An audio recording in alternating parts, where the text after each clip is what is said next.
हर हर महादेव दोस्तों, आज सावन मास का चौथा सोमवार है और कहते हैं इस दिन भगवान शिव और माता पार्वती की कथा एवं सावन के सोमवार की व्रत कथा को सुनने से अनंत शुभ फलों की प्राप्ति होती है एवं मनुष्यों के सभी पाप और संकट कट जाते हैं तथा सभी मनोकामनाओं की पूर्ति होती है।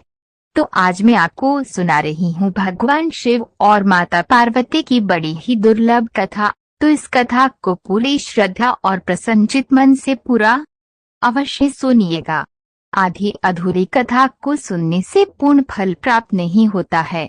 भगवान शिव का आशीर्वाद प्राप्त करने के लिए कमेंट बॉक्स हर हर महादेव अवश्य लिखें। चलिए कथा का रसपान करते हैं। अमरपुर नगर में एक साहूकार रहता था। वह भगवान शिव का अनन्य भक्त है। उसके पास धन दौलत किसी भी चीज की कमी नहीं थी।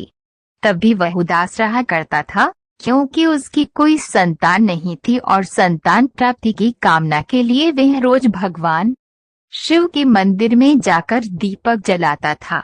साहूकार के भक्ति भाव को देखकर एक दिन माता पार्वती ने भोलेनाथ से कहा कि प्रभु, ये आपका अनन्य भक्त है, इसके सभी कष्टों को अवश्य दूर करना चाहिए। शिव जी बोले कि है देवी, इस साहूकार की कोई संतान नहीं है, यही इसके दुख का कारण है। माता पार्वती ने कहा, हे ईश्वर, कृपा करके इसे पुत्र का वरदान दीजिए। तब भोलेनाथ ने कहा कि हे पार्वती, इस साहूकार के भाग्य में संतान का योग नहीं है।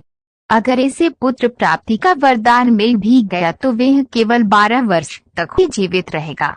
इसके बाद भी माता पार्वती नहीं मानी और बोली, प्रभु, आपको इस साहूकार को पुत्र का वरदान देना ही होगा, वरना भक्त क्यों आपकी सेवा पूजा करेंगे।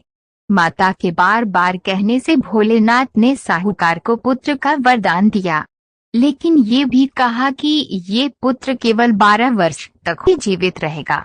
साहूकार ये सब बातें सुन रहा था। ये सुनने के बाद वह पहले की ही तरह भोलेनाथ की पूजा अर्चना करता रहा। वरदान के प्रभाव से 9वें महीने में साहूकार को पुत्र की प्राप्ति हुई। परिवार में खूब खुशियां मनाई गई, लेकिन साहूकार पहले की तरह ही उदास रहा और पुत्र की कम आयु का जिक्र उसने किसी से भी नहीं किया।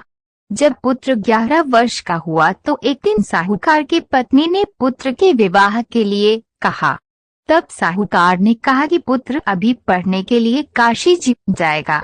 इसके बाद उसने पुत्र के मामा को बुलाया और कहा कि इसे पढ़ने के लिए काशी ले जाओ और रास्ते में जहाँ भी रुकना वहाँ यज्ञ और ब्राह्मणों को भोजन कराते हुए आगे बढ़ना। वे दोनों इसी तरह करते हुए जा रहे थे कि रास्ते में एक राजकुमारी का विवाह हो रहा था।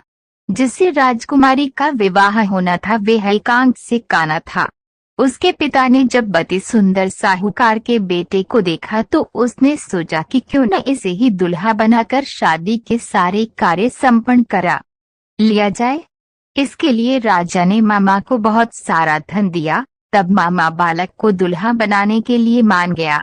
इसके बाद साहूकार का बेटा दुल्हा बना और जब विवाह संपन्न हो गया तब जाने से पहले बालक ने राजकुमारी की चुनरी पर लिखा कि तेरा विवाह मेरे साथ हुआ, लेकिन जिस राजकुमार के साथ तुम्हें भेजेंगे वह एकांत से काना है। इसके बाद वो अपने मामा के साथ काशी के लिए चला गया। जब राजकुमारी ने अपनी चुनरी पर लिखा हुआ पढ़ा तो उसने राजकुमार के साथ जाने से मना कर दिया। तब बारात वापस लौट गई। उधर मामा और भांजे काशी जी पहुंच गए थे। एक दिन जब मामा यज्ञ की तैयारी कर रहे थे और भांजा बहुत देर तक बाहर नहीं आया तो मामा ने अंदर जाकर देखा तो भांजे के प्राण निकल चुके थे। वह बहुत परेशान हुए, लेकिन सोचा कि अभी शौक मनाया तो ब्राह्मण चले जाएंगे और यज्ञ अधूरा रह जाएगा। यज्ञ संपन्न हुआ तो मामा ने रोना पीटना शुरू कर दिया। तभी भगवान शिव पार्वती उधर से जा रहे थे। तब पार्वती जी ने शिव जी से पूछा, हे प्रभु, ये कौन रो रहा है?